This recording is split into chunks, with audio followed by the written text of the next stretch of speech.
Vous écoutez un podcast cinéma du Centre des Arts d'Enghien-les-Bains.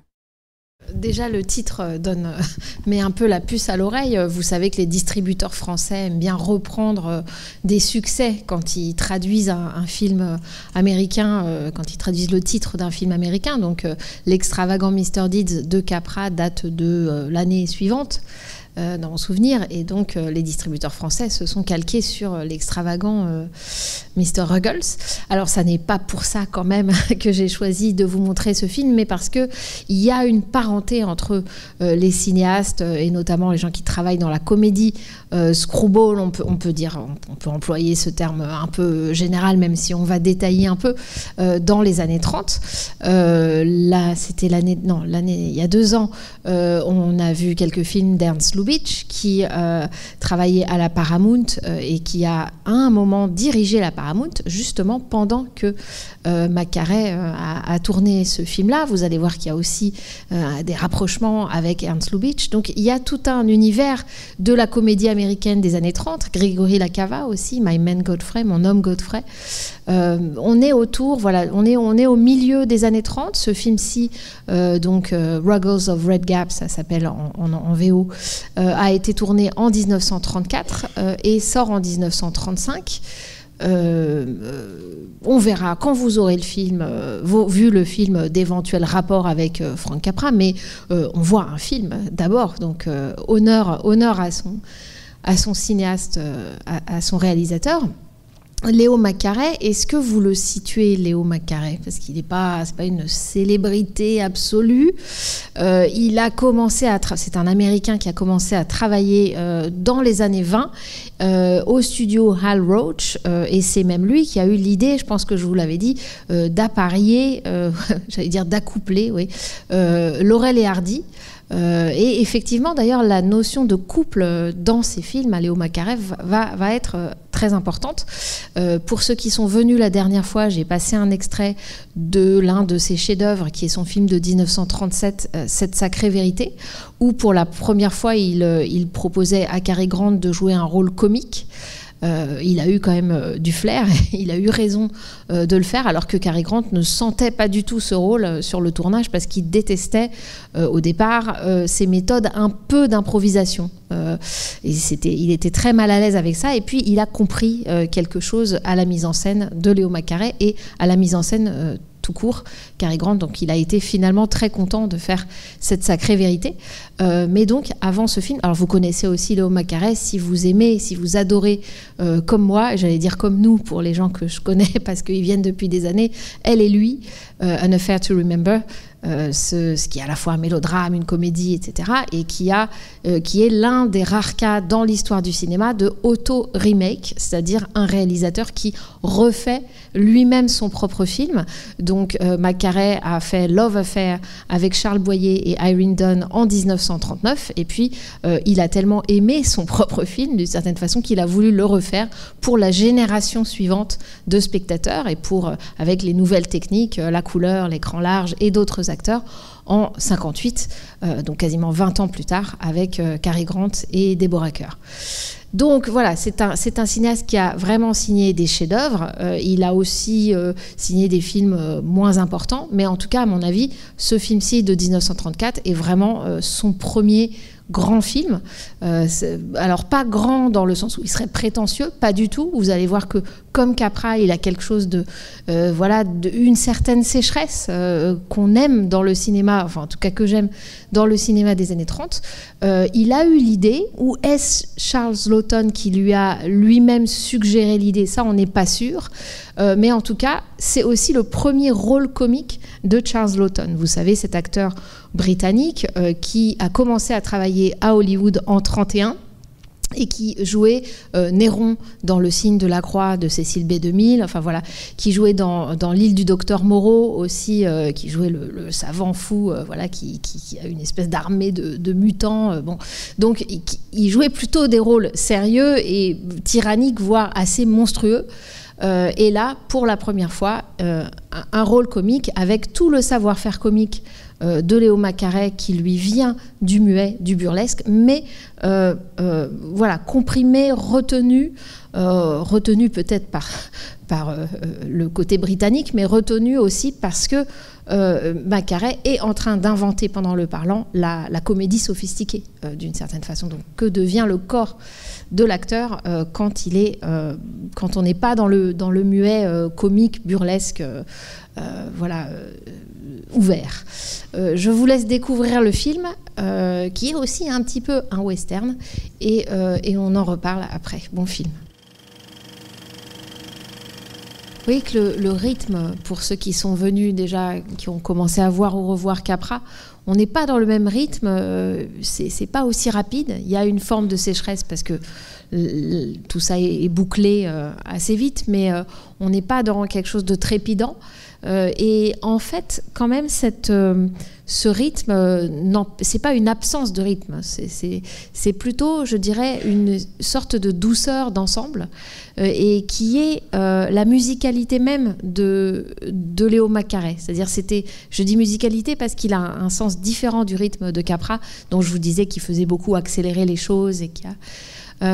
ici, je vous disais que parfois il fait improviser ses acteurs. Il a un amour des acteurs qu'on voit à l'écran. Par exemple, la scène du amener la théière à la bouilloire et non pas la bouilloire à la théière quand on fait du thé. C'est Charles Laughton qui l'a improvisé, qui l'a suggéré. Donc je dirais que c'est un cinéaste plutôt de l'écoute d'une certaine façon. Mais il a aussi une musicalité du fait qu'il était lui-même musicien. Il jouait du piano pour mettre ses acteurs en action sur le tournage, et il a longtemps voulu être, comment on appelle ça, parolier. Il a écrit énormément de chansons. Et d'ailleurs, il a écrit la chanson de An Affair to Remember, elle et lui, la deuxième version. Donc pour vous dire que ce sens, voilà, c'est pas parce qu'on peut avoir un sens du rythme sans que ce soit un amour de l'accélération et de la vitesse. Et pour moi, Léo Macaré, c'est quand même beaucoup ça, c'est-à-dire une forme de douceur dans ce qu'il comprend de l'être humain. Et d'ailleurs, on reviendra peut-être à ça, mais c'est quelque chose à laquelle Jean Renoir, le cinéaste français, a été très sensible. Vous savez que Renoir s'est exilé aux États-Unis à partir de la fin 1941, mais que même avant, il adorait le cinéma américain. Et donc, il a vu énormément de films américains et il disait de Léo Macaré que c'était celui qui comprenait mieux l'être humain à Hollywood. Et je trouve qu'on sent quelque chose de cette douceur, même si le film joue beaucoup aussi avec des stéréotypes culturels, bien sûr. Les fantasmes du personnage britannique Ruggles, quand il a peur d'aller au Far West, en Amérique, quand on a cet extrait d'un autre film avec des Indiens, quand il pense au fait qu'il va aller dans cette terre sauvage, puisqu'on est encore au début du XXe siècle, donc la frontière est fermée, mais enfin quand même il y a toujours cet imaginaire de l'Ouest. Bien sûr que le film, qui est tiré d'un roman à succès de 1915, est basé aussi sur des stéréotypes, donc c'est pas de la finesse dans les différentes représentations, mais tout ça me semble extrêmement adouci par cet amour qu'a Macaré des humains dans toute leur forme et dans toute de leur humanité profonde. Moi, ce que j'aime bien dans le film aussi, c'est qu'en fait, quand on y pense, Ruggles, alors d'ailleurs l'acteur qui joue Egbert Flood, s'appelle Charles Ruggles. Pour de vrai, hein, mais c'est pas la même chose. Voilà, faut pas s'en mêler les pinceaux. Mais donc Ruggles, joué par Charles Laughton, finalement, quand on y réfléchit, assez tôt, il ne perd pas sa raideur physique très tôt.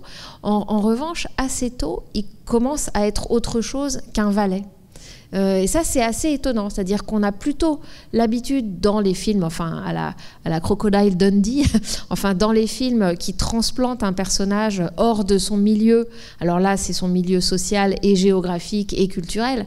Mais il y a plein d'autres films dans lesquels voilà, c'est un autre type de transplantation. Mais en général, on joue beaucoup sur avant-après. De manière spectaculaire. Et en fait, il me semble que là, dans le film, c'est un peu différent parce que on a l'impression qu'il fait un pas en avant, deux pas en arrière, pendant qu'il oscille et que Mac-Carré ne joue pas de l'effet Cendrillon, on peut dire, qui est quelque chose, par contre, que Capra, lui, a beaucoup utilisé, et vous le verrez si vous venez voir ou revoir Mr. Deeds. Voilà, cette idée qu'on transplante un personnage et qu'il lui, presque comme on le plonge dans une solution et qu'il y a un précipité. Ici, c'est plusieurs précipités différents, et ça commence à Paris avec la scène de la cuite, je dirais, au café, avec café auquel il ne voulait pas s'asseoir, puisque donc s'asseoir, s'attabler avec son maître, c'est déjà rompre une tradition. Et puis voilà, on a l'impression qu'une fois arrivé aux États-Unis, il va comprendre que tout est différent, puisqu'il a déjà vu un petit peu, il a déjà eu un avant-goût avec les échantillons d'hommes de l'Ouest que sont les deux amis, que sont son maître et puis l'ami de son maître, Jeff Tuttle. En fait, vous notez que tout ça passe aussi beaucoup par le cheval. La première fois qu'il voit l'ami du maître, il se met sur le dos, l'un se met sur le dos de l'autre et fait le cheval. Or, le cheval, c'est non seulement ce qu'il a vu avec des Indiens dessus quand il imagine partir au Far West. Ensuite, c'est ce qu'il va voir quand les amis les attendent à la descente du train, vous vous souvenez, et qu'il y en a un sur un cheval, et qu'il y a ce plan assez étonnant du dessous du cheval, qui est filmé sous un angle particulier. Et puis ensuite, quand il sera colonel officiellement, il va venir à cheval courtiser Effie, et on voit qu'il ne sait pas monter. Et donc tout le film est ponctué comme ça par la présence du cheval. Or, il me semble que ça, c'est à lier au fait qu'il dit souvent j'ai laissé sortir la bête en moi, je l'ai laissé parler. Alors ça commence avec l'alcool, et puis ça continue, et on s'aperçoit que c'est lié avec la sauvagerie, entre guillemets, wilderness aux États-Unis, cette idée que le Far West, c'est la sauvagerie encore un petit peu. C'est la loi qui n'est pas encore établie, c'est la société qui est en train de se régler en tant que civilisation, avec des gens qui jouent aux Anglais, on pourrait dire, hein, les snobs, la société de femmes autour de Madame. Et voilà, ce sont des gens qui viennent de Boston, donc de l'Est, ou bien qui ont cet accent, qui prétendent être anglais dans la façon dont ils parlent et dans leur manière, ou bien, et en même temps, ces gens-là, ce sont des parvenus, des gens qui ont gagné énormément d'argent avec le pétrole, avec les ressources naturelles, comme le personnage de Ma Pettingil. Et ce qui est amusant, c'est que du coup, c'est à la fois ce que je disais, une comédie sophistiquée, hein, un peu de mœurs, voilà, dans la retenue par rapport au burlesque du muet, et en même temps, c'est un western aussi. Enfin, en tout cas, le personnage arrive dans un environnement de western, mais qui est nié, on pourrait dire, par ses habitudes de nouveaux riches, des snobs autour de la femme de Floud. Donc voilà, il y a quelque chose de finalement assez composite dans le film que je trouve intéressant, et aussi quand même dans l'oscillation du personnage, dans ce qui lui arrive. Alors évidemment, c'est un schéma narratif très, très américain, qui est la réinvention de soi. On l'a vu, si vous êtes venu les années précédentes voir les comédies musicales, souvent c'est aussi ça, c'est à la fois la réinvention de soi et à la fois la formation d'un couple. Il y a les deux dans le film. Et moi, j'adore cette petite scène dans laquelle Effie... Vous remarquez qu'il y a une photo publicitaire du film où il y a Charles Laughton et puis il y a Zazie Beetz qui joue Effie, qui l'embrasse. En réalité, il n'y a pas de baiser entre eux dans le film, mais j'aime beaucoup la scène où elle lui dit d'abord j'ai cru que vous étiez un colonel, puis en fait vous n'étiez pas un colonel, mais en plus maintenant je vois que vous n'êtes pas non plus un homme, mais pas un homme au sens viril, mais un homme au sens d'une humanité que lui est en train de chercher, mais qu'il n'arrive pas à atteindre tout de suite. On voit qu'il a des velléités de se libérer, mais il faut qu'il soit viré, entre guillemets, plusieurs fois. D'abord, il manque d'être renvoyé, puis ensuite, il est vraiment renvoyé, puis le train n'arrive pas, et heureusement, le train a 3 heures de retard. Et voilà, c'est pas quelqu'un qui, au fond de lui, veut absolument se libérer. C'est quelqu'un qui, par toutes ces rencontres, toutes ces influences extérieures, finalement arrive à devenir américain, à devenir plus américain que les Américains. Et voilà, l'autre scène évidemment qui est peut-être la scène la plus connue de ce film, même si ce film n'est pas aujourd'hui très connu, et c'est ce qui relie ce film au film suivant de Frank Capra, c'est bien sûr la scène du discours de Gettysburg de Lincoln. Alors, est-ce que je vous avais amené un petit extrait, mais bon, peut-être que je le passerai tout à l'heure. En fait, je me suis dit, je n'ai trouvé de source de ça nulle part, mais je me suis dit que sans doute, puisque Jean Renoir aimait McCarey, que peut-être Jean Renoir, pour La Grande Illusion, avait pensé quelque part à ce film-ci. Alors là, c'est un film de 1935. La Grande Illusion de Renoir, c'est 1937. Le film est sorti en 1936 en France. Donc, c'est pas complètement impossible. En tout cas, je vous propose un petit extrait, de revoir un petit extrait de La Grande Illusion de Renoir, et après, on connecte les deux et cette histoire politique de devenir américain en leur rappelant un discours historique qu'ils n'ont pas eux-mêmes en tête. Donc La Grande Illusion, 1937. Je remets en contexte, ce sont des prisonniers français et anglais qui sont dans un camp de prisonniers pendant la Première Guerre mondiale en Allemagne et qui donc font un spectacle de patronage, voilà, pour se désennuyer avec un public principalement d'autres prisonniers français dans le camp et des Anglais en drag queen. Donc voilà, c'est un peu bizarre peut-être cette incursion française là dans le film américain qu'on a vu, mais c'était pour faire un rapprochement entre l'émotion, je trouve, que peut provoquer, ou le fait que ce soit quelqu'un d'étranger qui revienne au fondement de votre nation, quand c'est la vôtre, et où là donc finalement il se retrouve lui à être le seul à savoir, à connaître ce discours historique qui est le discours de Lincoln pendant la guerre de sécession en 1863 devant un champ de bataille avec des cadavres, etc., qui rappelle les fondements de la déclaration d'indépendance. Et donc en même temps, au moment où cette guerre, vous savez que le nerf de la guerre de sécession, c'était la question de l'esclavage, le fait que le Sud, économiquement, ne pouvait pas se passer de l'esclavage. Et donc, bien sûr que tout ça est relié avec le fait que le personnage de Ruggles, en réalité, est une sorte d'esclave aux États-Unis. Même si on suppose qu'il a des émoluments, bien sûr que c'est le rapprochement qui est fait, et en même temps c'est lui qui fait le discours aux autres.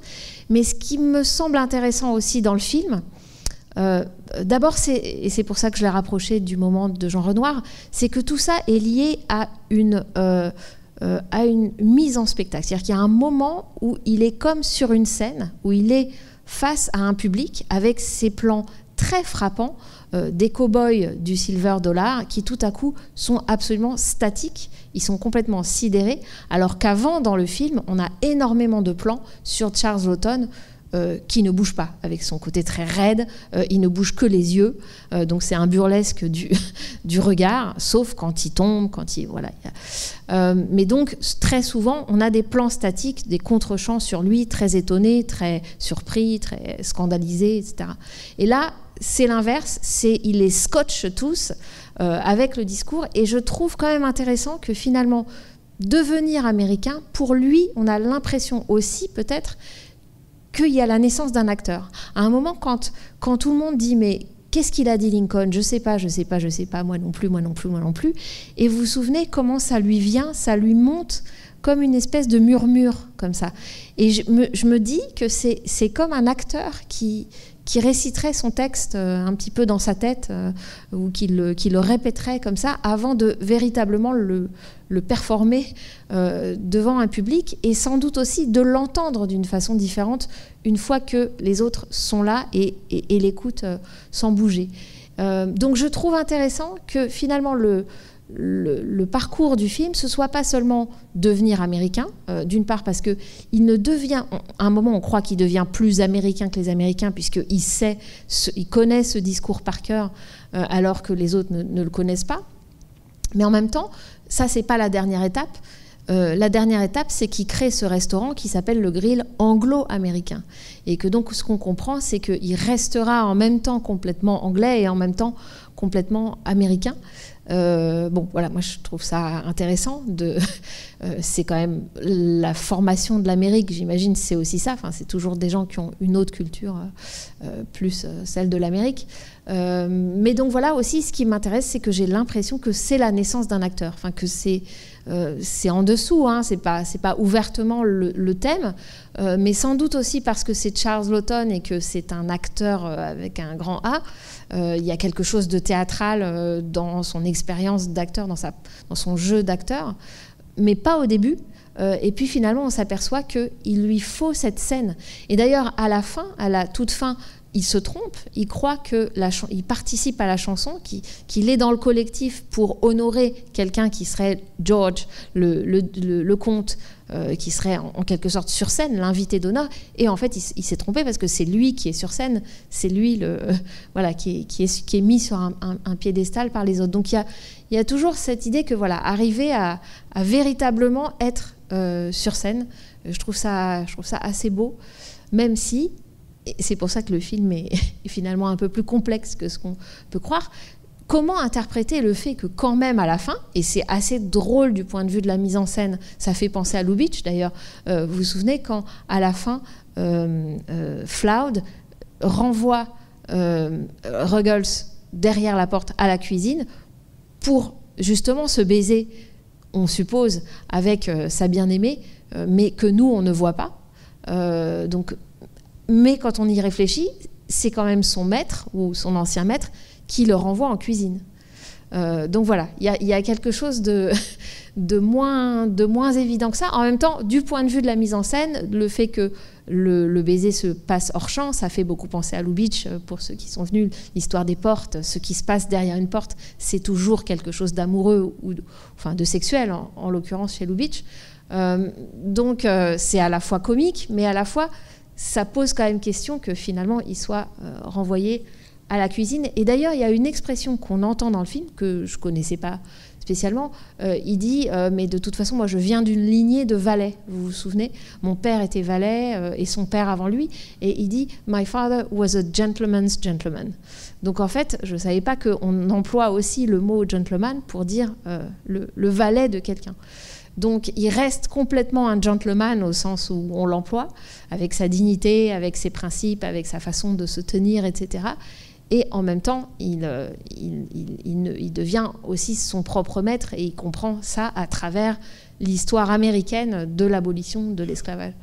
Donc voilà, je trouve que finalement, sa transformation est plus complexe que ce que le fil simplement burlesque, comique de ce corps qui se lâche quand il est au manège, qui se lâche quand il est sous et qui agrippe la maîtresse de maison et qui tombe à ses pieds et qui la se fou rire, etc. Bien sûr.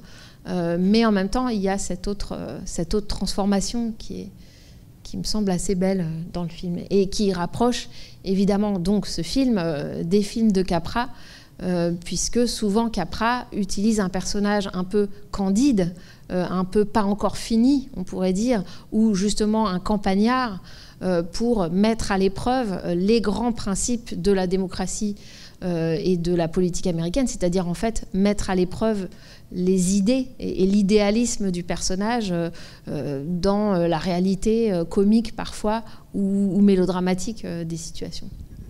Donc, j'ai trop parlé, vous n'avez pas du tout... Je ne sais pas s'il y a des questions ou des réactions par rapport au film, ou si vous le connaissiez. Non, enfin, moi en tout cas, je ne le connaissais pas avant qu'on programme le cycle. Je le trouve extrêmement drôle, ce film. Et j'aime bien le personnage aussi de son...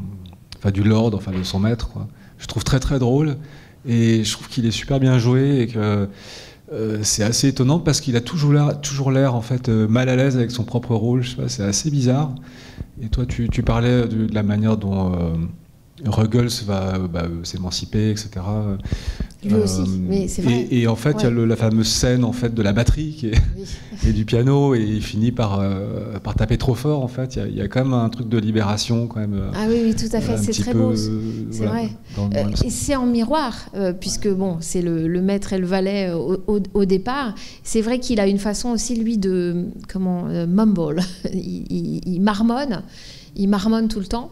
Au début, on croit que c'est son accent anglais, mais en fait, non, il a pas de lèvres supérieures, quoi. Le type, il a une façon de parler particulière, et on s'aperçoit que... Alors moi, évidemment, la scène savoureuse, c'est celle où il dit « Est-ce que vous croyez au coup de foudre au Love at First Sight ?» Non, donc c'est pour ça que je vais rester, moi non plus, c'est pour ça que je vais rester un peu plus longtemps.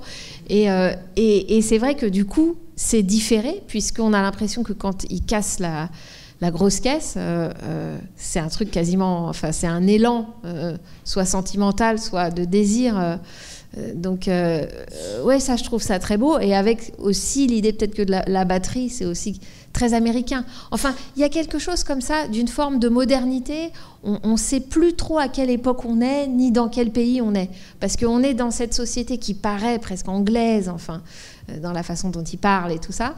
Et puis, en même temps, on a l'Ouest, on a des gens qui ont un chapeau de cow-boy, on a le personnage incroyable de Ma Pettingill, qui est l'une des nombreuses grand-mères dans les films de Léo McCarey, hein, notamment, elles prennent la place centrale dans Place aux jeunes, Make Way for Tomorrow, qui est un mélodrame sur un couple âgé qui, pour une raison circonstancielle économique, doit finir ses jours l'un chez l'un des enfants, l'autre chez l'autre de leurs enfants. Enfin bon, et c'est assez déchirant.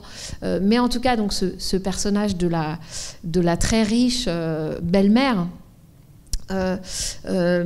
Mais voilà, on sait pas trop ni à quelle époque, ni dans quel pays on est. Et tout à coup, on a un objet. On a soit le thé, puisqu'il y a plusieurs fois où on le voit servir le thé. On le voit au début à Paris, puis ensuite, donc il y a cette scène. Donc il y a quelque chose là de très anglais qui scande. Ou bien, au contraire, la batterie très américaine. Et donc j'aime bien quand on voit ces éléments qui ne sont pas tant que ça quelque chose de folklorique et de stéréotypé. Le film a une sorte d'ironie par rapport à tout ça, et par rapport aux clichés que les gens performent eux-mêmes dans leur cercle, par rapport aux préjugés, etc. Cette histoire, par exemple, du costume à carreaux, et quand ils vont chez le tailleur à Paris, et que en fait elle délègue au valet le soin d'expliquer pourquoi son mari porte un costume à carreaux, et que finalement elle finit l'histoire en disant et oui, et c'est les gens du cirque qui l'ont dépanné, et là éclat de rire du couturier du tailleur français qui dit bah oui, c'est pour ça qu'il est si ridicule, etc. Donc cette façon dont chacun joue des stéréotypes, mais qui sont distribués comme ça dans les dialogues, je trouve ça, finalement, ça les déconstruit quand même, quoi. Et à la fin, d'ailleurs, quand elle reparle du costume à carreaux, elle dit cette couverture, à quel cheval as-tu volé cette couverture? Donc toujours le cheval comme étant l'espèce d'animal apparemment domestiqué, mais toujours potentiellement sauvage. Dernier petit extrait, mais alors vraiment court. Lady for a Day. Alors j'ai oublié, c'est aussi un film du début des années 30, mais tout à coup sa date exacte m'échappe. Pour raccorder aussi un petit peu ça à Capra d'avant, puisque dans les 2-3 prochaines séances, vous allez tout à fait voir le rapport avec Ruggles et avec l'américanité et l'idéal américain dans les films suivants de Capra. Mais en fait, Capra a énormément travaillé autour de la période des suites de la dépression, et donc beaucoup la question des classes sociales, etc., et beaucoup la question de la transformation de quelqu'un. Donc quelqu'un de très pauvre qui, à un moment, devient riche, enfin, ou prend les apparences de quelqu'un de très riche. Ça, c'est l'intrigue de Lady for a Day, Grande Dame d'un jour, de Frank Capra, qui va là lui-même aussi refaire au début des années 60 avec Millionnaire pour un jour, Pocket Full of Miracles.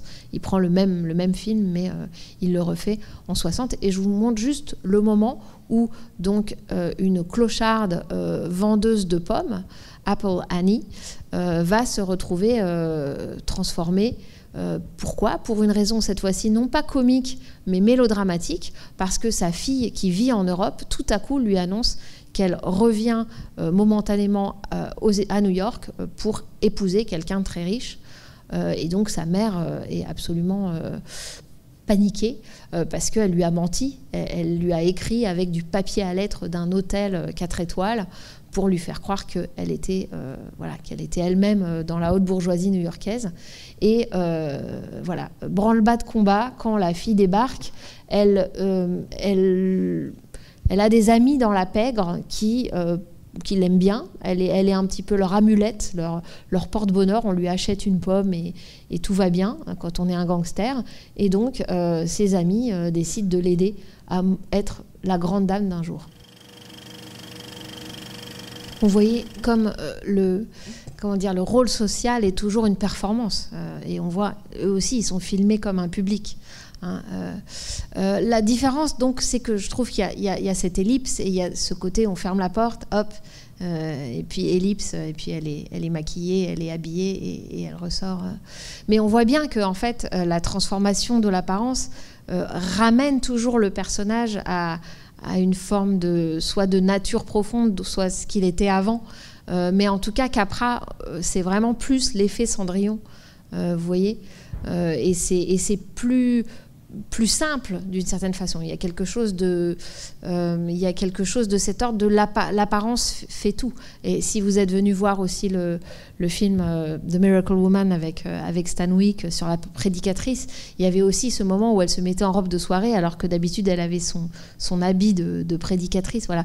Il y a quelque chose de très rapide dans le fait que changer de vêtements, c'est déjà tout de suite changer de personnage social.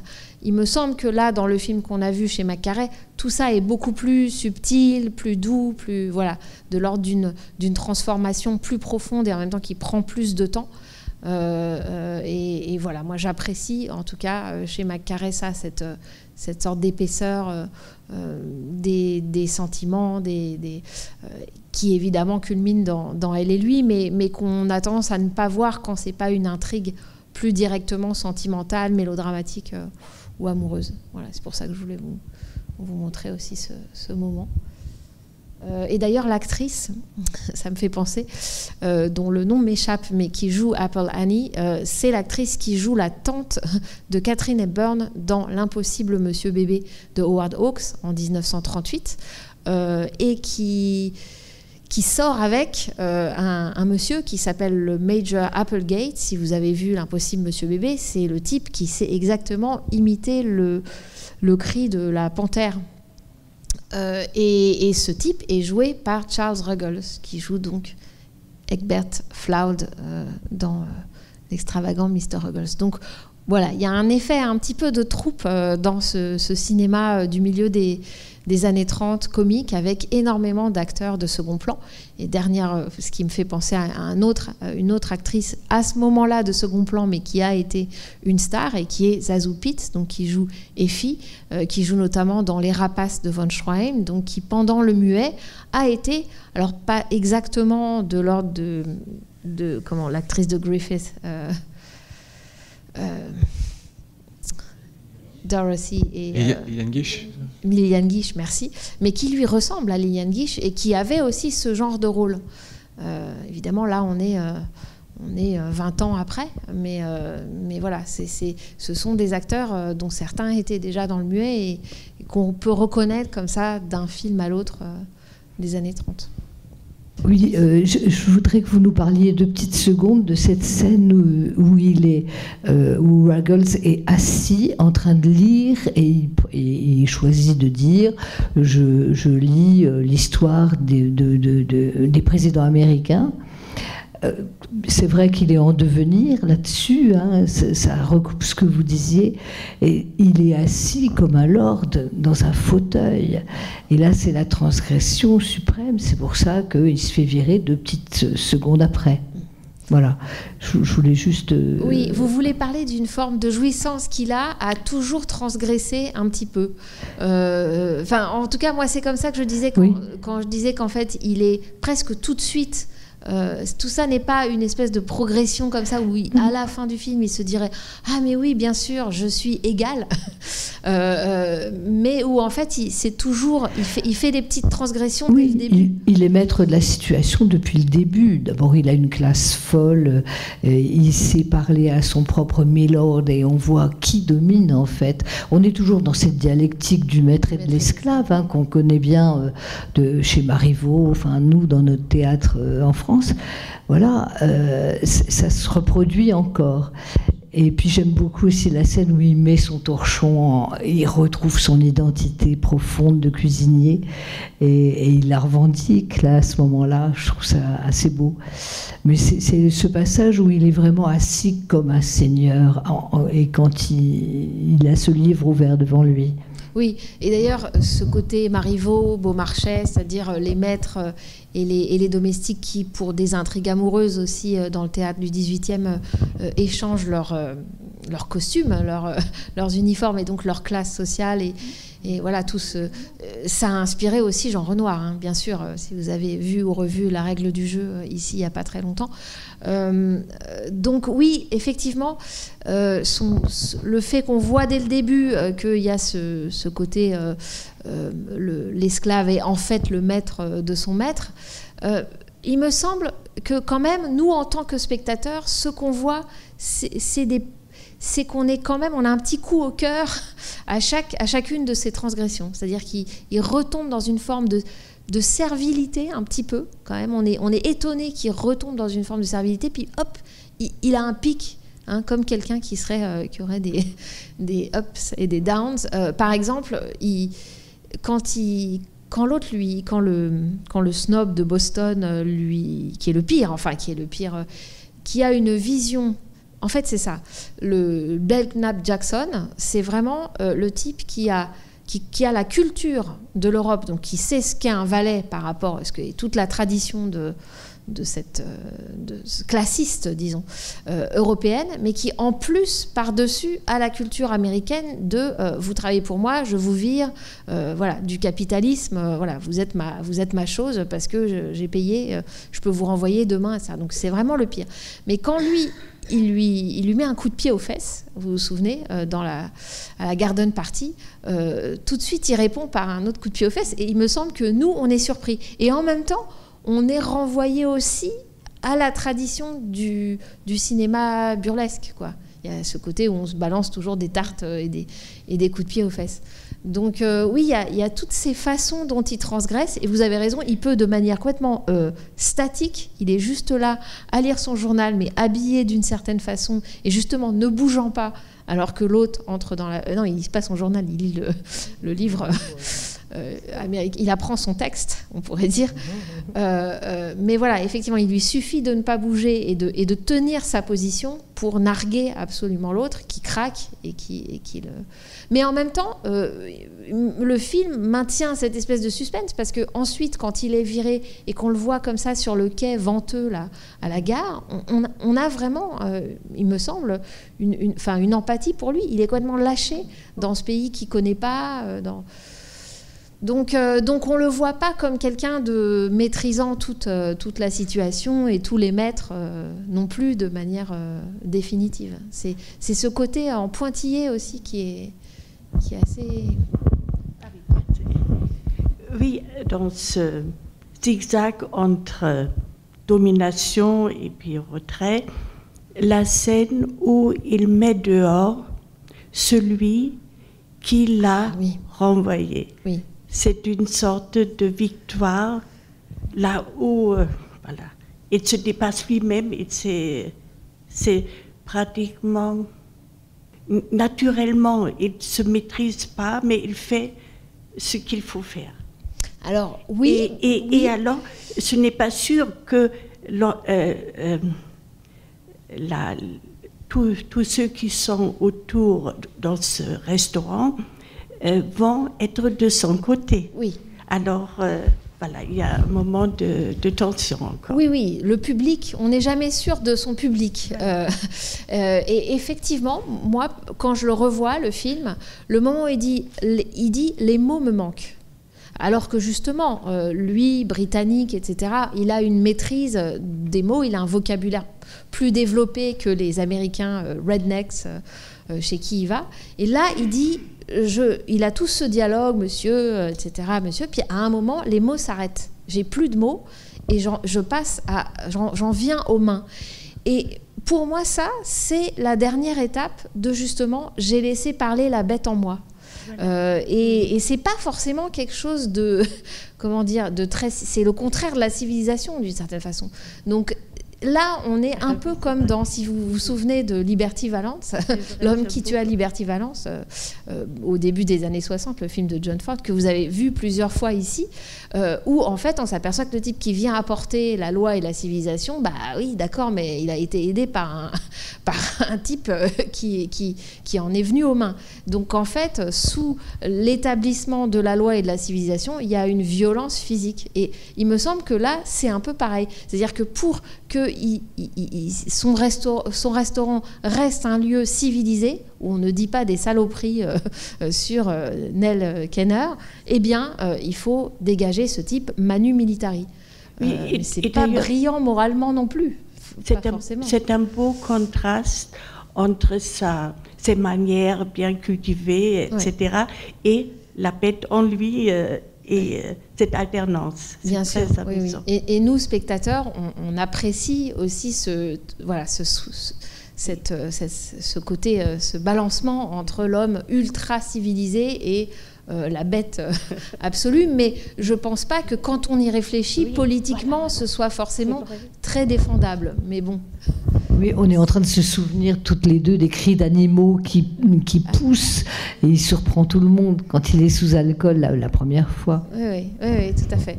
Et d'ailleurs, je pense que le personnage joué par ce Charles Ruggles chez Howard Hawks, qui fait lui aussi un cri d'animal, se souvient de ça. C'est-à-dire ce moment où des gens qui veulent absolument, qui sont les plus snobs possibles, en fait, laissent sortir leur sauvagerie et disent quelque chose de vrai de leur corps, de leur désir. Enfin, c'est toujours lié au désir et à la sexualité chez ces cinéastes, enfin, que ce soit Hawks, que ce soit Lubitsch. Mais quand même, il me semble quand même qu'il y a quelque chose de un peu ironique de la part aussi de McCarey par rapport à ça, y compris par rapport à ce geste final d'en venir aux mains. Je ne suis pas sûre que McCarey le soutienne complètement, et y compris aussi dans cette idée que devenir américain, c'est à la fois apprendre l'histoire, comprendre l'histoire politique, les fondements, les pères fondateurs, et comprendre l'égalité, enfin l'égalitarisme et le vivre soi-même, devenir son propre maître, etc. On voit bien toutes ces étapes, et aussi l'étape d'accepter qu'on vient d'un autre pays, qu'on a donc cette double identité comme tous les Américains, et en même temps, il me semble que la dernière étape, c'est la propriété. C'est-à-dire qu'il devient propriétaire du restaurant, et comme par hasard, dans la dernière scène, on l'appelle le propriétaire. D'ailleurs, ils disent même pas the owner, ils disent the proprietor. Donc, quand même, que la dernière étape de l'américanité et de l'intégration dans cette communauté, c'est la propriété. Et je dis ça parce qu'on peut aussi trouver que, c'est pas forcément à soi son idée de ce que c'est que l'égalité. Donc, oui, le film est plus ambigu que... Et je pense que la position aussi de McCarey est plus ambiguë, par exemple, que celle de Capra, qui est souvent plus défini comme un populiste, d'une certaine façon, plus facilement porté vers une forme de populisme. McCarey a toujours ce petit décalage et cette indulgence, au fond, pour ce qu'il y a de très humain dans tous les travers, dans tous les idéalismes déçus, etc. Il me semble. Ou bien dans le fait que, tout simplement, à un moment, l'humain craque et en vient à quelque chose de physique et de violent. Oui, je trouve que Monsieur Ruggles, l'acteur, il a un faux air de Nietzsche. Oui. Et j'y vois un clin d'œil à l'animalité dans la volonté de puissance. Ah oui, le cheval. Voilà, parce que c'est lui l'animal là-dedans, finalement. On a le droit on a tout à fait tous les droits de voir ça. Ouais. Juste, je réponds sur cette idée qu'il est libéré à partir du moment où il est renvoyé. Oui, mais je pense que c'est encore un moment qui joue avec nos propres idées de ce que c'est que la liberté, puisque lui, en fait, il se sent lâché, il se sent abandonné, et c'est là qu'on se dit qu'il est sérieusement construit comme quelqu'un qui a été construit dans la société britannique avec des classes dont on ne peut pas changer. Donc c'est ça aussi la petite surprise narrative pour nous. C'est-à-dire qu'il est libéré théoriquement, mais en fait il se sent flottant, quoi. Ah mais entre être libre et savoir que faire de sa liberté, il y a deux choses en fait. C'est Nietzsche qui dit je ne te demande pas de quoi tu es libre, mais en vue de quoi tu es libre.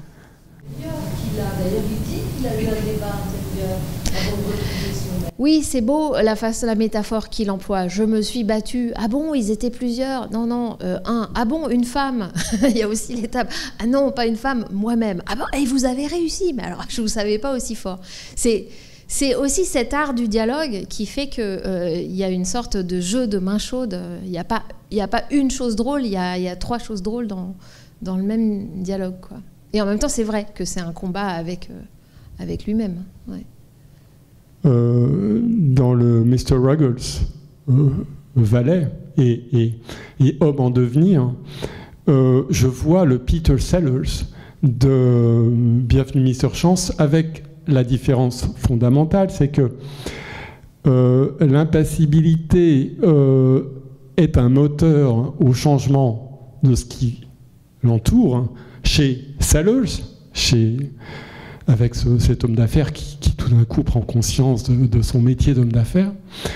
Et ici, par contre, impassibilité à travers laquelle on voit le changement intérieur du héros.